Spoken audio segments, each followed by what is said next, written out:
He's an Australian-born man, non-Indigenous. He's aged between 30 and 34, and he's armed with a knife. What I've just described to you is your average type of domestic violence homicide offender in New South Wales. We know all of this because of a new interactive tool made by the state's Domestic Violence Death Review team. It's based on 3 decades worth of data. I mean, the numbers are no surprise to most of us. We're losing a woman a week to a former or current partner in Australia. As New South Wales Police Minister Yasmin Catley admits, it's depressing, but she's trying. For 3 years, she's been overseeing major changes to our laws and systems. In 2024, New South Wales criminalised coercive control. They made bail laws tougher and introduced stricter monitoring for those let out. They introduced a new app called Empower You so victims can discreetly document abuse and seek support. They've done blitz operations, mass arresting offenders. But is it working? That's the big question. So for the women living this reality in fear, with abuse, with violent men, what's next? What do we actually do next?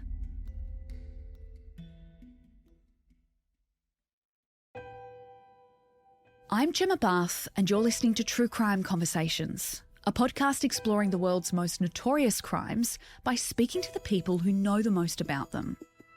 We don't often have politicians on this podcast, but time and time again, we hear about the barriers, trauma, backlogs and roadblocks that are getting in the way of victims and their families as they try and seek help, justice or support from our police services.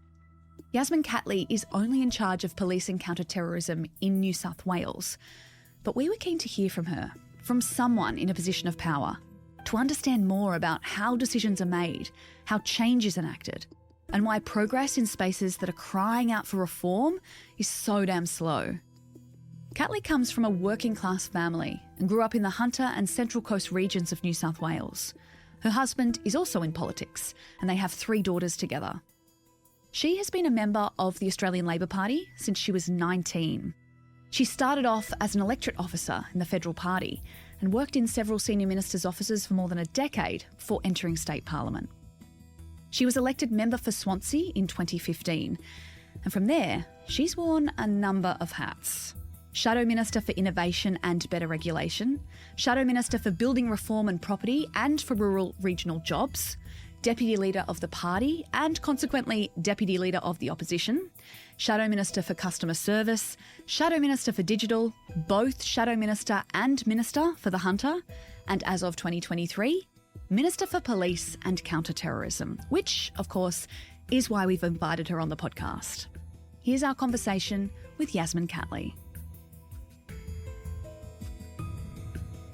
Yasmin, thank you for joining us on True Crime Conversations. Can you give us a bit of a background on your career? Because I'm fascinated how someone went from being a librarian to New South Wales Minister for Police and Counter-Terrorism. I know there's a lot of gaps in there, but tell me how that trajectory has kind of happened for you. Yeah, well, I still pinch myself too, quite frankly. Look, I did join the Labor Party when I was 19. I come from a working class family. My dad was a seafarer. So politics was something that was talked about a lot in our house. And he was a member of the party, so I joined as well. I remained a member of the party. I should tell you I was a member of the Swansea branch. There were about 76 men and me. Really? Yes. Yeah, I can imagine a 19-year-old. Just one 19-year-old woman. Yeah. And guess what? I became the secretary of the branch real quick. And that's because what do? You give the woman all the work. Oh, typical, right? Don't make my blood boil.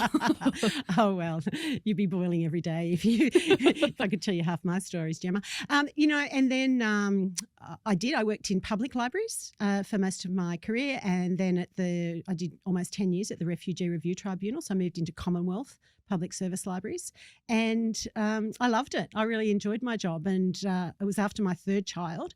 I was living in Dulwich Hill with my husband and the 3 girls, and Anthony Albanese was my local member, and he said, "Do you want to come and work in my electorate office?"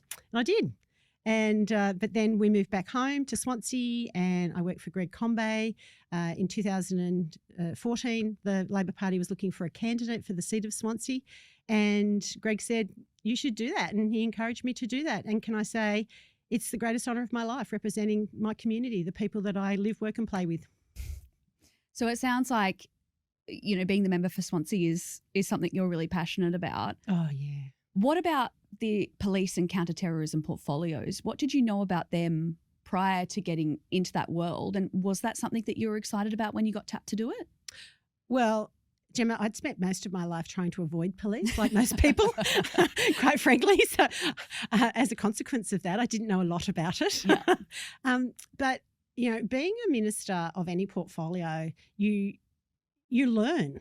That's your job, to learn the portfolio. You don't need to be an expert from day one. And no one can say I'm not a hard worker. So I threw myself into that portfolio so that I could really learn the ins and outs of it. I've travelled this state, meeting police right across the state, seeing what they do, the type of work they do. I don't think that there's a command that I haven't been at least once, several times. I'm really invested in it, and I'm invested in it because I don't think I understood exactly the intersection between police and the rest of the community like I do today. And that is day to day, day in, day out. Police's intersection 24 hours a day into community in New South Wales is probably the only organisation that has that closeness. And therefore, that's how serious it is and how important it is. So I take that very, very seriously in my role as their minister. For listeners, exactly what is your job? Because it's a very different role to like the police commissioner, but you do work very closely with them. So what are you in charge of? What are you doing on a day-to-day basis? Look, my job as police minister is to ensure that the New South Wales Police is resourced to do their job, which is keep the community of New South Wales safe. Mm-hmm. Obviously, it's policy direction as well. Like recruitment, the recruitment policy, for instance, getting more boots on the ground, making sure police are staying within the organisation, so reducing the attrition rate. Obviously, their pay and conditions of work are very important to me. If we don't look after police, they will walk out the door. So they rely on their minister to make sure that their well-being is centre and mind of everything, every decision that I make. And of course, legislation, because they enforce the law. So working hand in glove with the Commissioner to make sure that the laws that we are implementing, that the police can then operationalise them on the ground. So the Commissioner would come to you with kind of the issues and the problems, and then you'll help take that into legislation and law. Sure. Look, the Commissioner and I speak several times a week, sometimes several times a day. Really? Yeah. We're very close, and you have to be to do the job right. Yeah. That's my view. And, you know, whoever is in charge of whatever we're dealing with at the time, I will speak to the person who makes the decisions within the police. Ultimately, that's the Commissioner, but he, of course, delegates responsibility to other members of his workforce. When you took on these portfolios, I saw you criticise the previous parliament for leaving you with a, quote, mess. Can you tell me about that? What did you mean by that? Oh, it's about their attitude towards police officers themselves and their pay and working conditions. Capping police officers' wages sent their wages backwards. And now, like looking back on it, we were the worst paid police officers in the country. Really? Yep. So police were leaving in droves. And I guess that means we're losing quality police officers, aren't we? Well trained. That's right. Like police officers at 10, 11, 12 years. Like, in fact, I love data and I love evidence. So when we were looking at the wages agreement and going into the bargaining period that happened in 2023-24, I got them to provide to me all the age groups that were leaving and when they were leaving. So it was sort of between that 9 and 11 years. That's when police were leaving.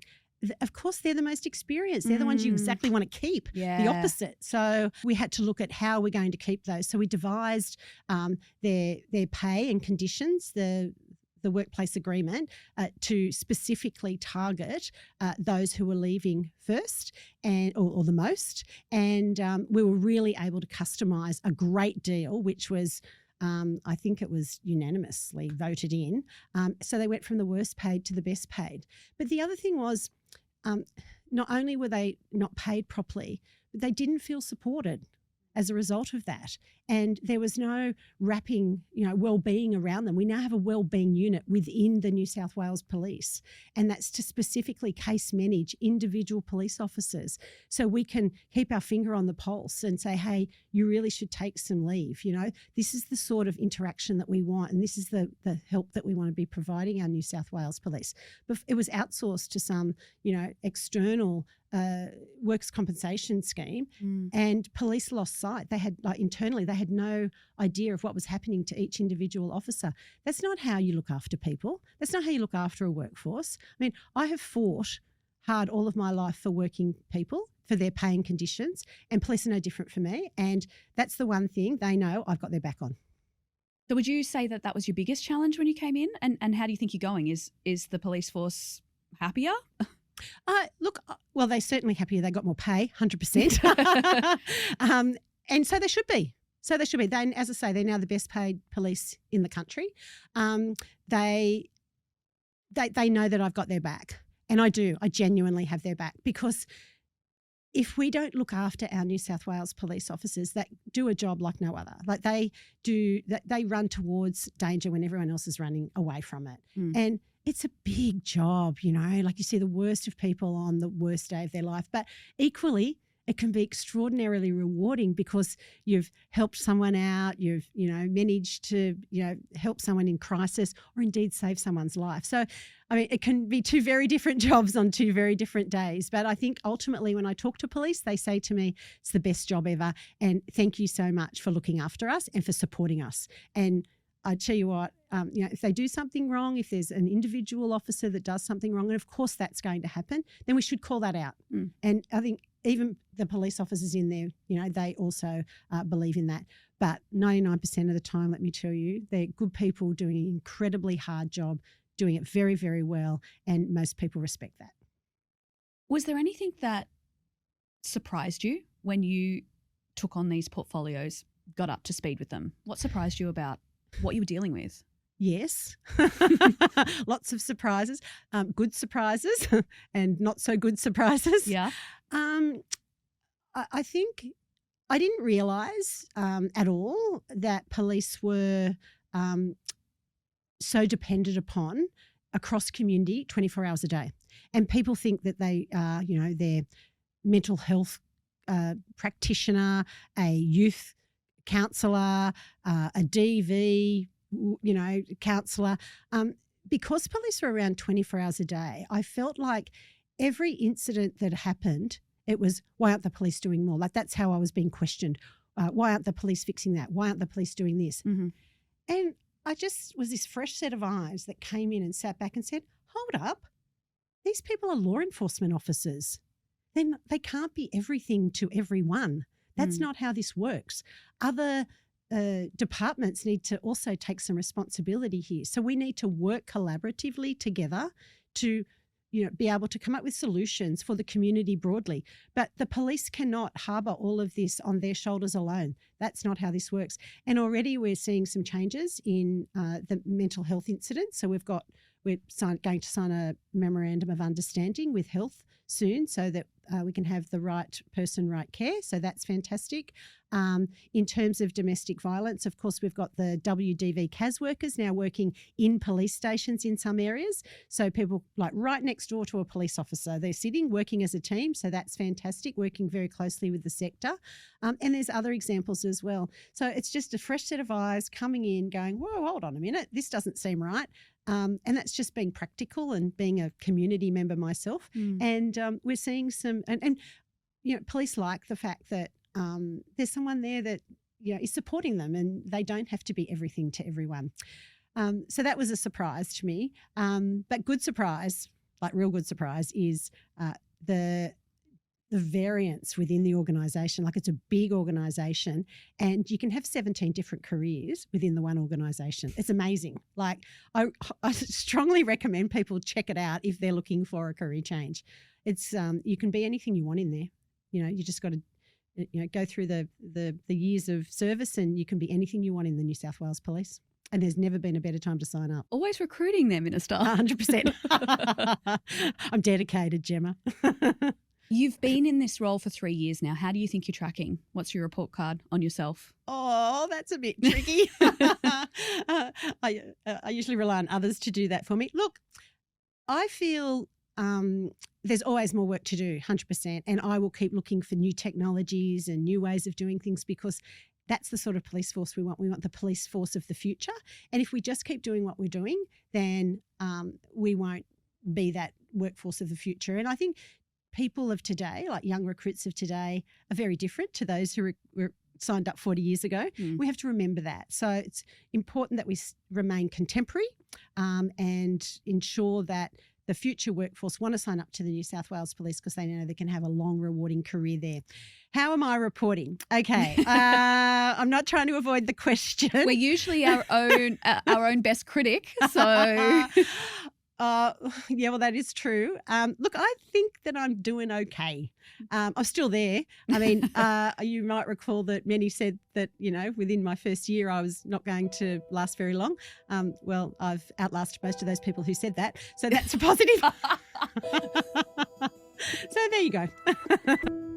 After the break, are we actually making progress when it comes to stopping men's violence against women? And why is change in this space taking so long? I want to start with domestic violence because obviously that is a huge topic that we cover here, particularly men's violence against women. We talk about it way too often, way too many cases, horrific cases. We know that improving statistics in this space is an uphill battle. And like you mentioned before, it's a systemic issue. It's not just police, it's not just courts, it's kind of a multifaceted area. How do you feel about the progress that we've seen in that space since you've taken on those portfolios? Are we moving in the right direction in New South Wales in improving statistics with DV? No.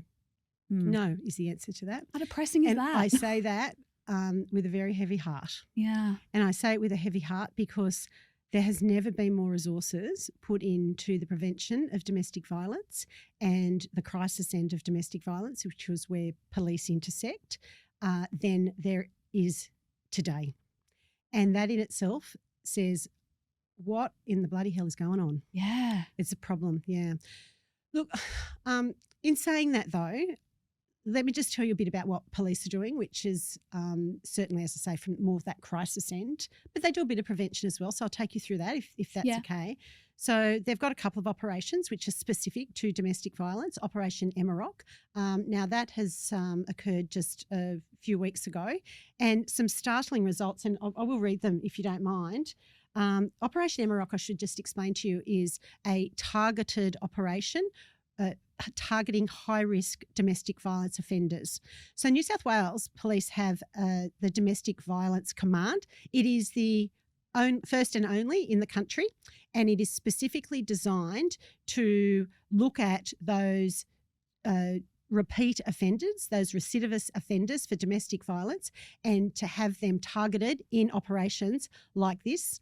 They also assist every command right around the state. So if there's a domestic violence issue, that all is fed back into the Domestic Violence Command so that they can keep all the data and then use all of that data as intelligence when doing these operations.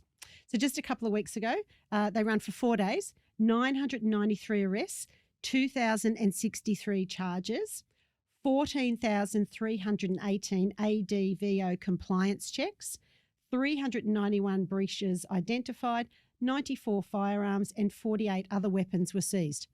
I mean, isn't that staggering? In 4 days, almost 1,000 arrests with... It's a bit depressing, really. I know it's good news, but it's a bit depressing. I agree. In one state, might I remind listeners, we're talking about just New South Wales here. Exactly. And I assume other states are doing, something similar, or if not, something the same.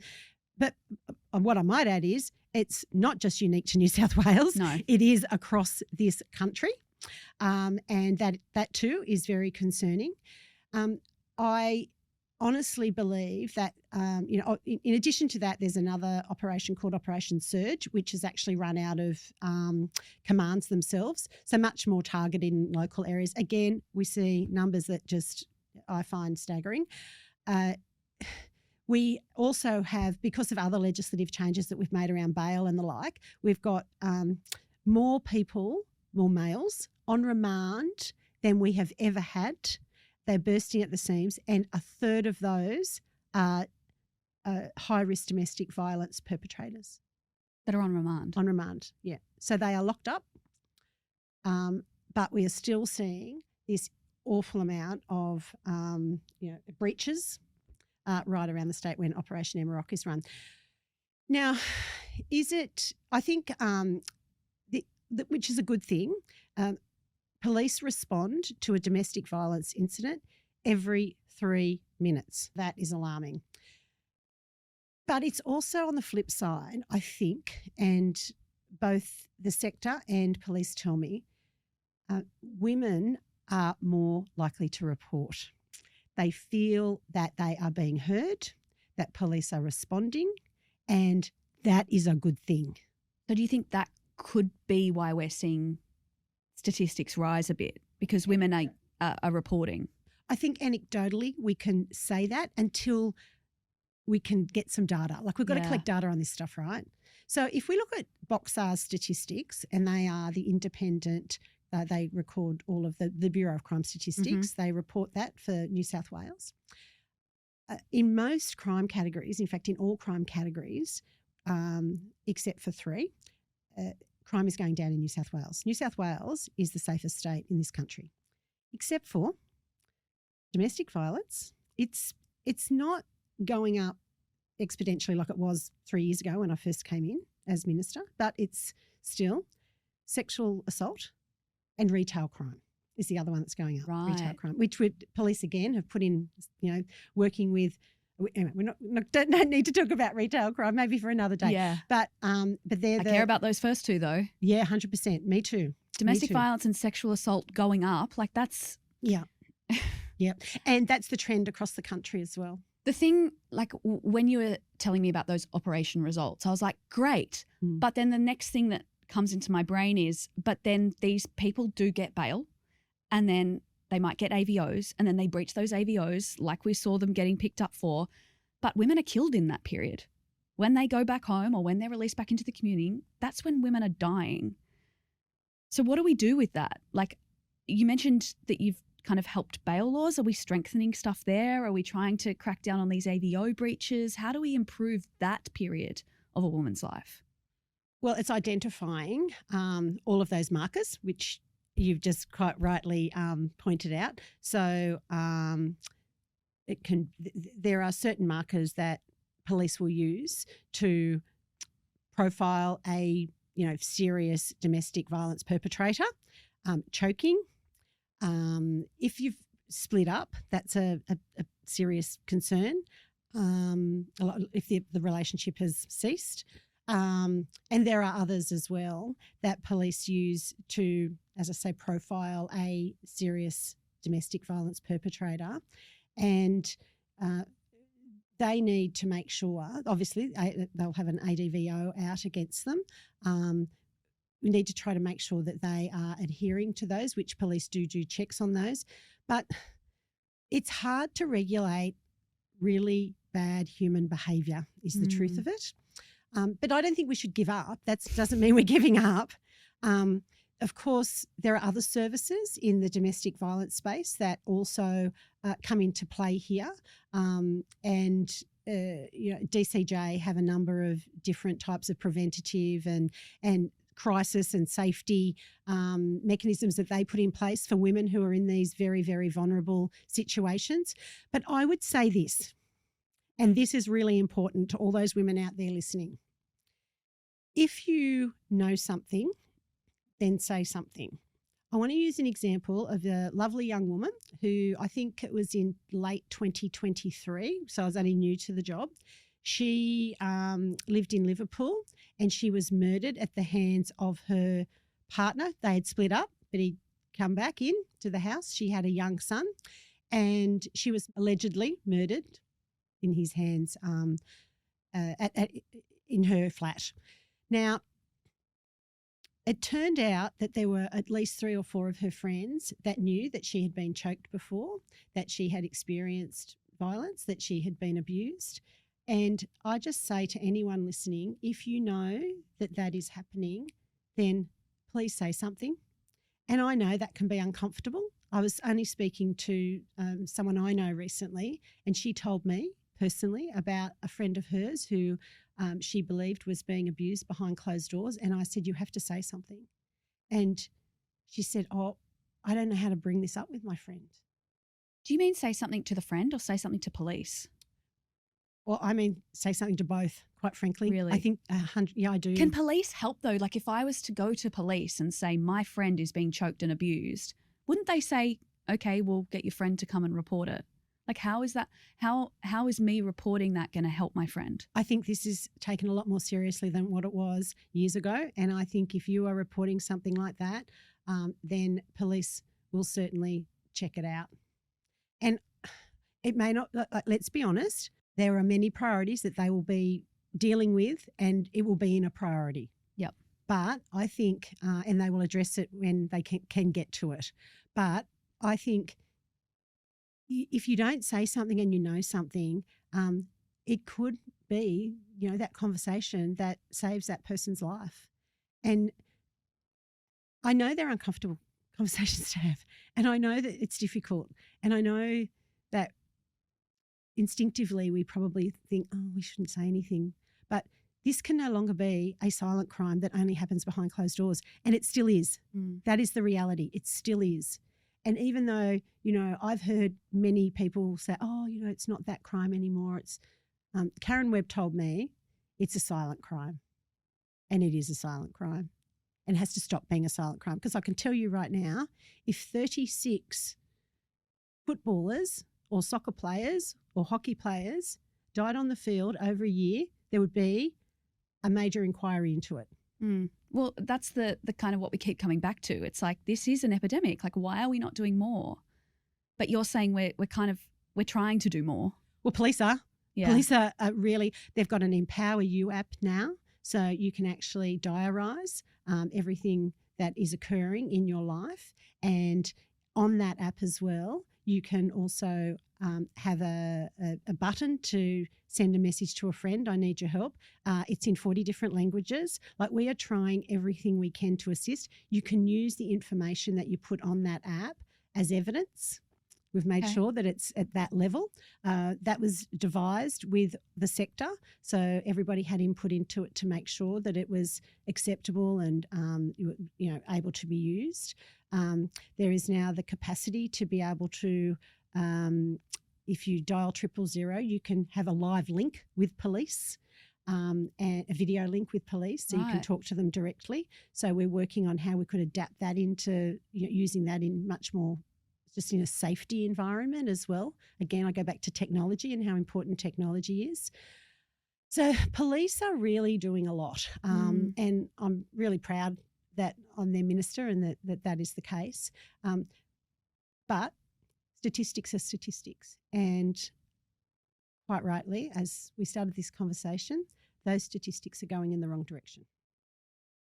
All these things that you've talked about, I'm trying to have a bit of hope here. Have we not had enough time to embed those to see the changes? Like, do you think that we could push those statistics down? I know that you're only in charge of police. It's one jigsaw piece. But how do we push these statistics down? Like, really? Yeah, well, we're certainly arresting and putting them behind bars. That's the statistics that I can tell you is a statistic of success, in a sense. Like, these high-risk perpetrators are behind bars. Again, we all have a role to play here. We really do. I think that people need to think about conversations that they have with their friends, and support's great, friendship's wonderful, but I think giving them a nudge to let someone know before it's too late is something that people should think about. Let's talk about legislation, because in 2024, New South Wales criminalised coercive control as a standalone offence.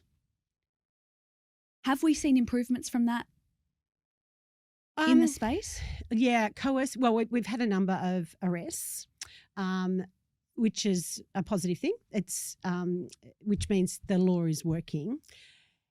Coercive control is the long tail. It can take quite a long time for police to be able to get the body of evidence together to then make the charge.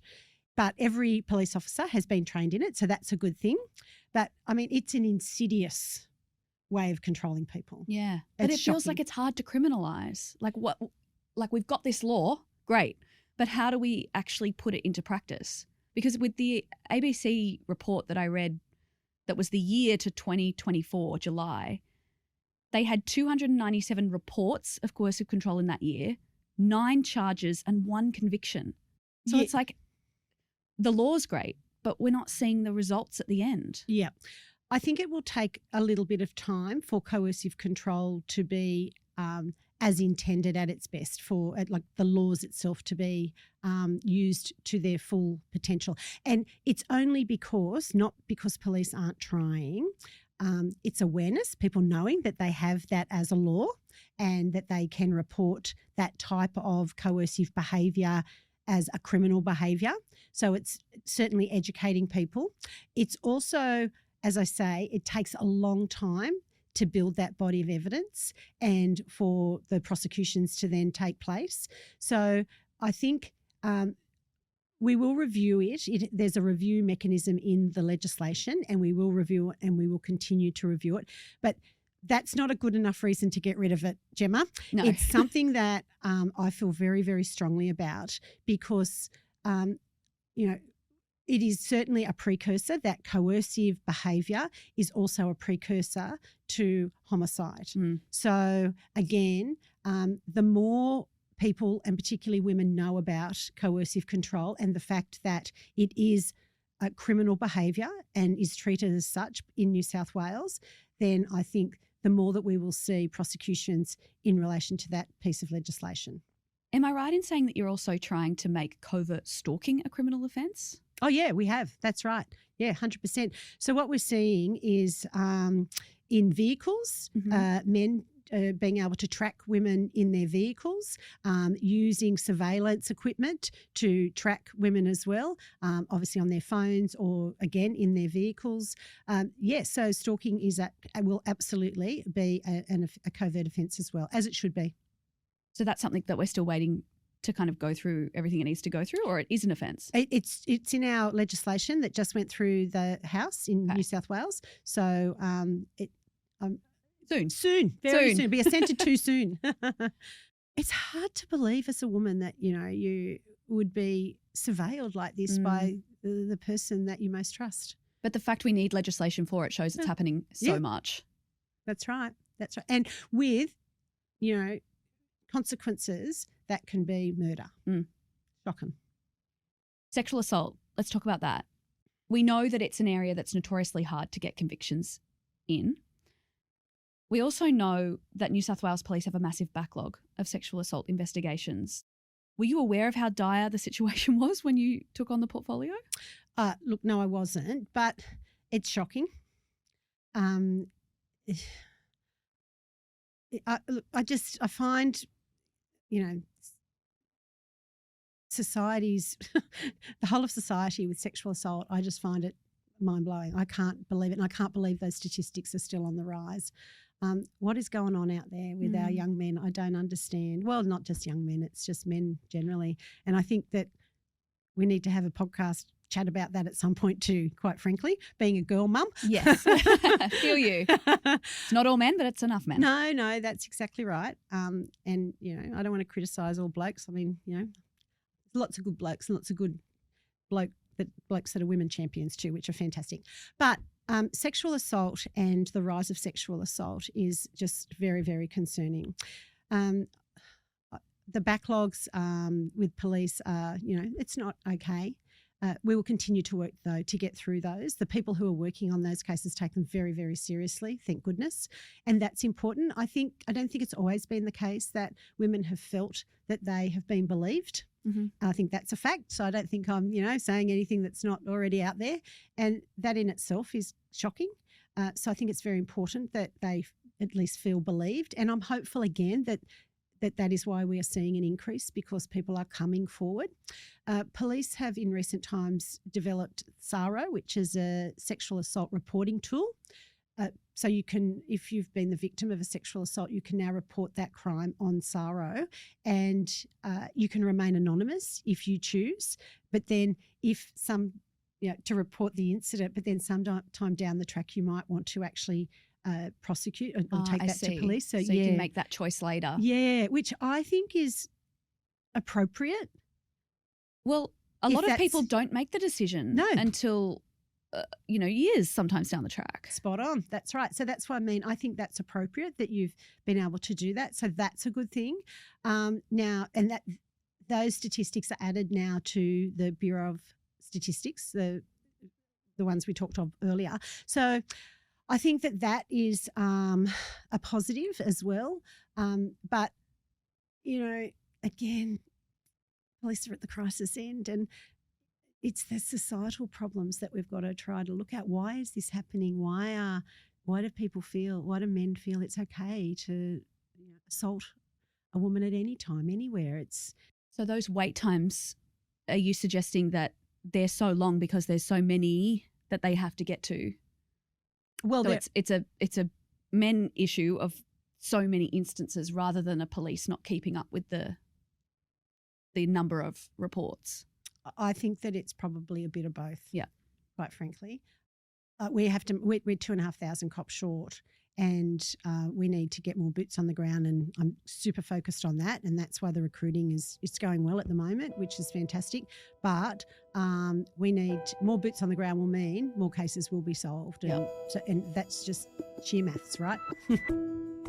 Up next, I ask the New South Wales Minister for Police and Counter-Terrorism about the Bondi terror attack and what her movements were on that day.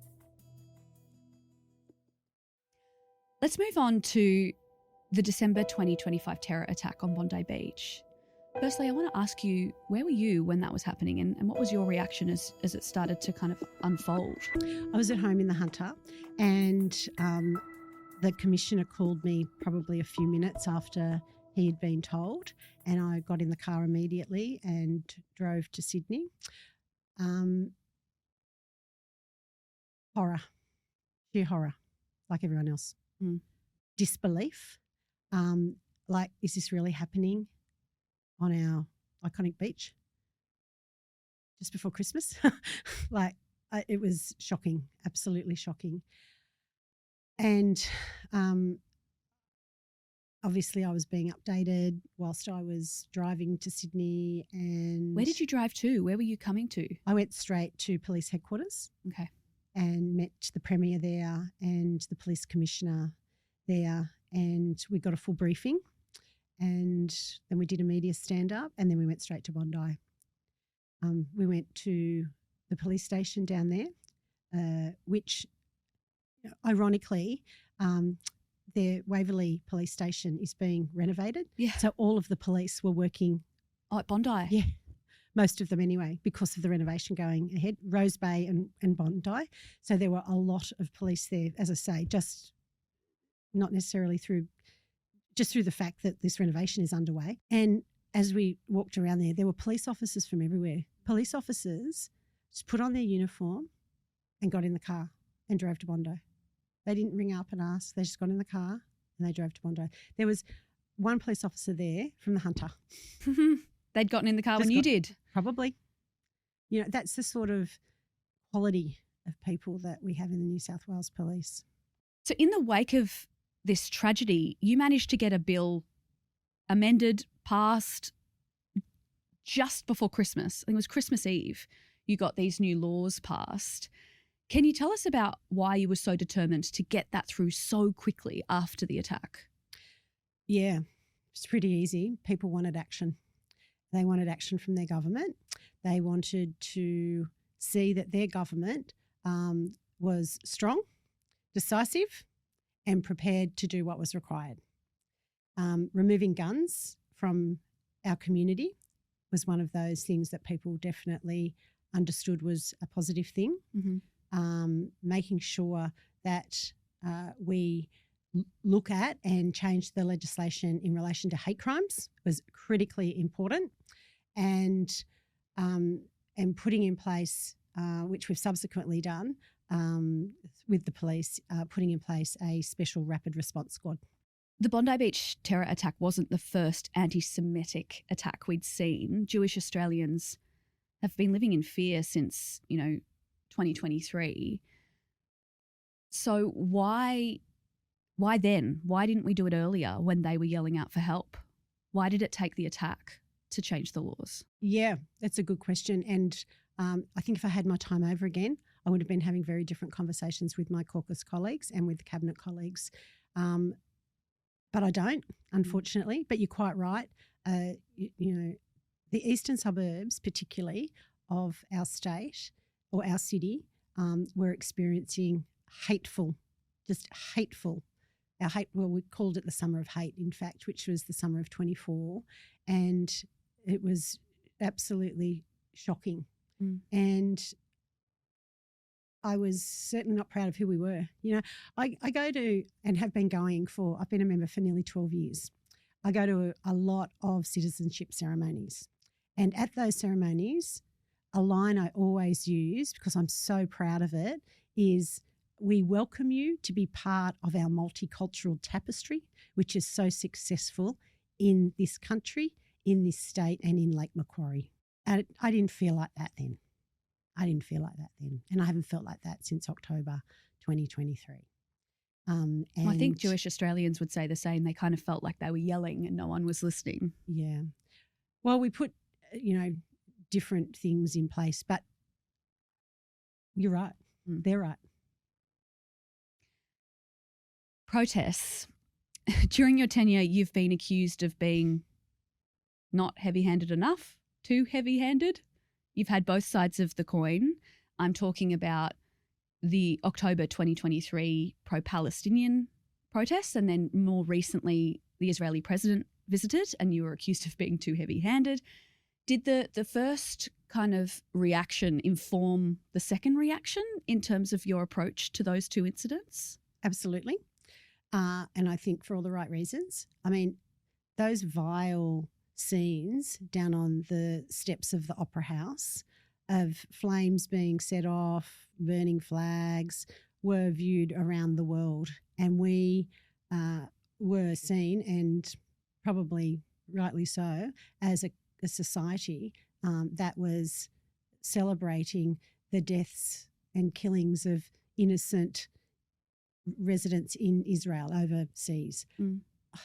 I mean, shocking, awful, horrible. And yeah, you bet it informed every decision made from then on, because it's a government's responsibility to keep your community safe. And our Jewish community felt the exact opposite to that. And whilst I, the government and the police support protests, we support peaceful protests within the framework of the law. But then with these recent ones, when the Israeli president came, I mean, there's been 800 complaints about police heavy-handedness. So did we go too far in the other direction?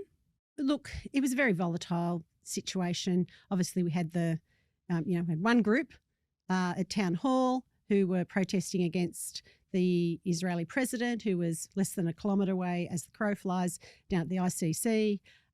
Again, I just go back to community safety and keeping the community safe. But I will add one other thing to this, and that is that the protesters on that day, led by Josh Lees, the ones at Town Hall, they had made an agreement with the police that it would not be they would not march, that it would be a stagnant protest. They had made that agreement, and then towards the end of their speeches, as I understand it, they were all starting to close up, and some people had already started walking off and going home. There was a group that insisted on defying those agreements that had been made and insisted on taking the police on. Now, the police had a job to do there, and that was they'd made it very clear that no one was going to march. They'd been offered different routes, a different place to be, but no, nothing was good enough.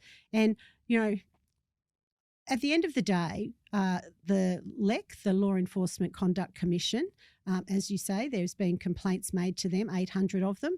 They will review each and every one of those. And if there was poor behaviour, bad behaviour, etc., then that will be called out, as it should be. That is why we have the LEC. They are there. It's the only one in the country that specifically looks at our law enforcement arm. We're the only ones that have got it in the country. Are we? Yep. So that's their job. It's independent of the police. That's right, 100%. And other jurisdictions have other types, but not that just looks at the law enforcement in our state. So that's their job. Let them do their job. I support our police keeping our community safe on that day. Tensions were high. We needed to take the heat out of it. I would do the same again. As that protest made media headlines, we did see actual footage on our TV screens of police being not just heavy-handed but quite violent with protesters. What was it like for you to watch that? There is no place for violence on our streets. Zero. I have zero tolerance for it. And it doesn't matter who that is. But that will be investigated by the Law Enforcement Conduct Commission. And if they find any wrongdoing, then those police officers will be dealt with. Equally though, all of that footage will also be looked at by police. And if anybody has broken the law, then they too will be dealt with. There was any number of cameras and body-worn cameras on that particular night, and all of that footage will be used as evidence. I need to bring up Claire Nowland because it was a big pressure point for you. For listeners who don't know that name, she was a 95-year-old aged care home resident and she was fatally tasered by a New South Wales officer in 2023. That senior constable has since been found guilty of manslaughter. There was a lot of criticism about your response, the Commissioner's response, from all kind of sides. The criticism I'm most interested in is the accusation that you were more focused on defending New South Wales Police during the controversy than acknowledging the kind of public concern about the use of force against a frail older lady. How do you reflect on your handling of that incident? Well, again, the use of any force is an operational matter for the New South Wales Police. And I know some people will say, oh, but I'm not a police officer. I think that's very important that we know that. I am not, and I have to be guided by them. I think that it was shocking. That's first and foremost. And I have to say, I said that it was shocking. But should it have been used? Shouldn't it have been used? That is a decision that has then been played out, as you say, in the courts. Mm-hmm. There was a critical investigation also undertaken at the time, and LEC were also there. They stand side by side when there's a critical investigation taking place from the police. And rightly so, they are the people who should be determining whether or not or what type of force should be used, who should have been there, should they not have been there at all. All of those things obviously are examined. Look, I think, going back to your point before, I get criticised for, doing too much, not doing enough. Yeah. I accept that criticism. On reflection, again, I just think it was shocking that a woman lost her life. Whilst she was in her 90s, she was very sprightly, and I spoke to her family. And I don't know if I've told anyone that I've spoken to her family, to be honest with you.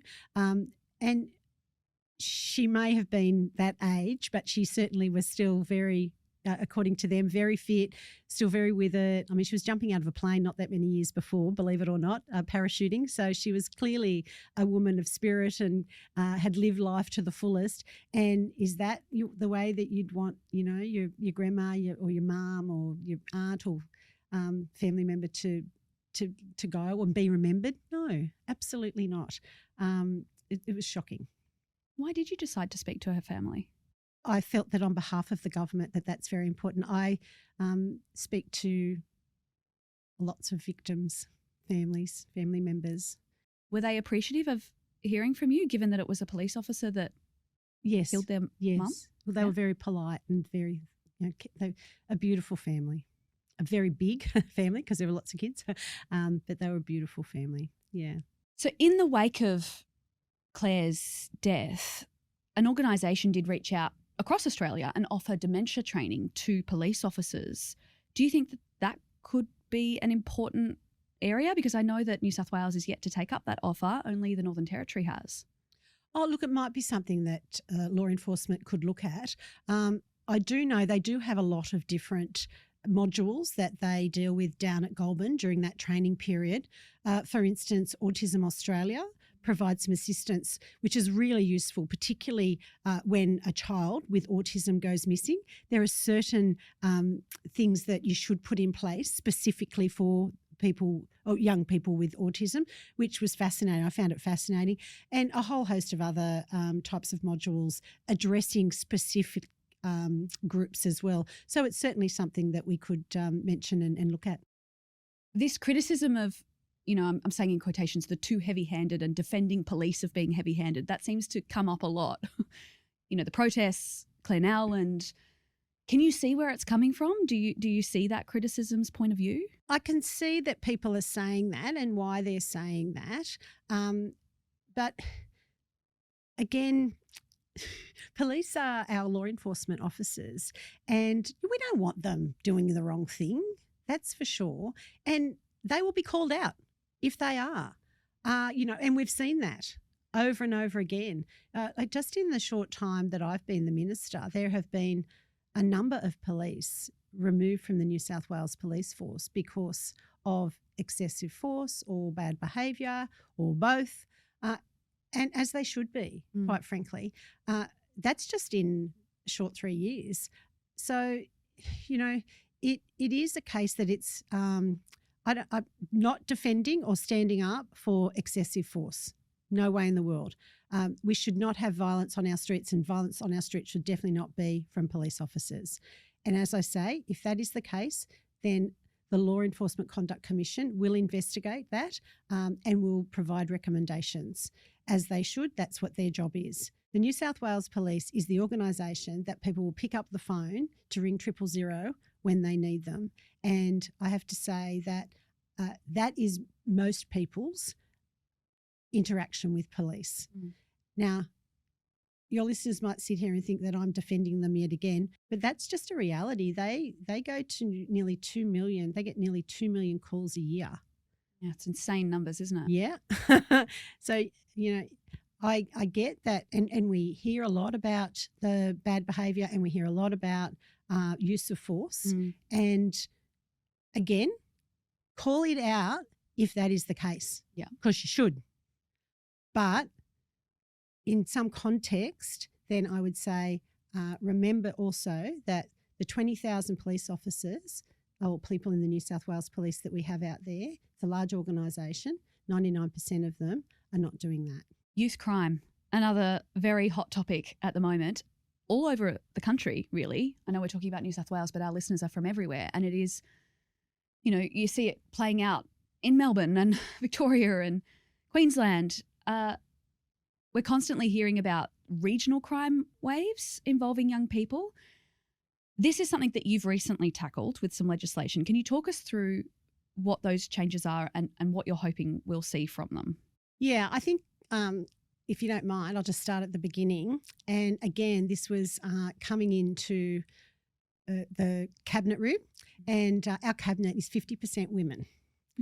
And this youth crime wave began anyway. We're sitting around and, these new set of eyes sitting there going, well, hold up, this just isn't all police. Like, we just can't arrest our way out of this. This is a problem, and these are young people who we need to put on a different path. So speaking to the Attorney General, the Minister for Corrections, Juvenile Justice, et cetera, there's about 6 of us in the portfolios, right? And so we're like, yeah, we've got to do something else than just arrest these kids. There has to be more to this. So that's why we made the legislative changes. So police made some changes. They had Operation Soteria and Operation Sweetenham, Sweetenham is here in the city, in metropolitan areas. Operation Soteria is out in our regional areas. And that was a real focus on hot crime spot areas. So that was important, and that took a lot of the ringleaders out of the equation, and, touch wood, we haven't been, it is a lot more under control as we sit here today. But some other areas of concern were the posting and boasting. So they were stealing cars and going on joyrides filming it and then posting it. So that is now an offence. Break and enter into a home. So they are so brazen, breaking and entering into a home, filming that in some instances as well, like while people are sleeping with a knife over their head and the like horrific. These are teenagers. It's just wild. Well, young teenagers, some of them like 11, 12, That's 13. crazy to me. I know. I was still playing with Barbie, I know, think. me too. I was nowhere near a knife. But anyway. No, me either. Also, I would have got into massive trouble. Like, if you weren't in bed asleep, then you would have got into big trouble at my house. There's those changes that we've made. And so 2 break and enters, then the judge has to consider whether or not to give you bail or not. So we're seeing that change, which has been good. But the thing that's most significant is the funding that we've sent through all of us working together, the funding that we've injected into those communities for preventative and proactive results, and we're getting some really good results, which is fantastic. We're told by locals on the ground, so that's good. And we're also in Moree building the place-based facility there, where if you have a recidivist offender, they can choose to go there and they'll have wraparound services, etc. So they'll be safe, they'll get the care they need, and we'll have health there as well, education. So the services will be wrapped around them, and we hope to really steer those young people away from crime to a better life. And it sounds like we're already seeing some results there. I think so. I think it's I don't want to get to talk it up too much. There's always more work to do. Yep. There's crime in these little rural towns, or big rural towns really, and remote and regional areas. But we're seeing some green shoots. Police are saying that. Community is saying that. Like, you can't just go into a community and do this, that and the other. And I think that's the thing that this government has done really well. We've worked with the community. So local government will be at the table. The local services will be at the table. Education, health, you name it. We work collaboratively, and I have travelled this state with the police doing exactly that, working with the community stakeholders for solutions. We're not here to point the finger. We're not here to do anything but solutions. Mm-hmm. And if we can change some of those young people's lives out of the criminal justice system onto a successful life, then wow, what a wonderful legacy that would be. What about systemic bias against Indigenous people in our country? Are we seeing any green shoots in the right direction there? Because that is an issue that we've had for years, decades, long before you ever took, these portfolios. But last year, New South Wales recorded near record Indigenous deaths in custody. What do we do with that information? How do we fix this? Well, you're quite right. Also, our rates of incarceration are increasing, and particularly women. Yeah. We have to continue to keep working away at this. I want to say this though. My mate, the Minister for Community Services, Kate Washington, she has, and she's one of those women that sits around that table with me, banging the table. She has, there are now no children living in hotels who are in out-of-home care. Mm-hmm. Now, there were more than 100 when we came to government, and these were kids who were too hard, too difficult, kids that had horrible, awful lives. So we're chipping away. We're chipping away. And a lot of those kids would have been First Nations kids, to be fair. So she's doing great work, amazing work in that area. But there's so much to do. I have to be honest with you, Gemma. There is so much to do. There is a lot of societal need. And I think working as a group and bouncing stuff off each other and working collaboratively instead of just working in silos is making some difference. I get it that people think it's at glacial pace, but we really are just digging away. Like everything that happens in police world, I'm like, that's the crisis end. So I'm in there so as police don't have to do that, so they're out doing other stuff because that's the goal, right? Yeah. Not to be locking up kids. Very true. That's the goal. Obviously I don't know that I'll ever be able to meet that absolute goal, but putting kids on a different pathway, giving we were up in Tamworth with the Premier actually making an announcement about a significant investment into youth services, and there was a group up there and I just can't recall their name now, but I'll come back to you with the name of them, and they had Indigenous kids and they were setting them on a pathway of into jobs, and their success rates were fantastic. These are the sorts of organisations that the Premier and I assist supporting because they've got, they're not just doing a service and you don't sort of see any outcomes. They're actually delivering the goods, and that's what you want to see. And the kids were there, the young men, they're all young men, and I was sitting chatting with them and they were just telling me it was fantastic, helping them get their licence, helping them, the things we all take for granted, many of us. And these kids don't have the role models in there or the stable family life that we take for granted. And having people in community replacing those roles is critical. They're the biggest hearted, most valuable people that you'd ever wish to meet, and they are wrapping themselves around these kids, assisting them to leave crime and to go on a pathway away from crime and to be a success. Amazing. Ivan Milat, it's a name most listeners will know. He's come up a lot in some of the cold cases that have been covered in New South Wales. We've had a lot of missing and murdered women, and his name has popped up as a potential kind of perpetrator in those cases. And now we're looking at a New South Wales parliamentary inquiry into some of those cases.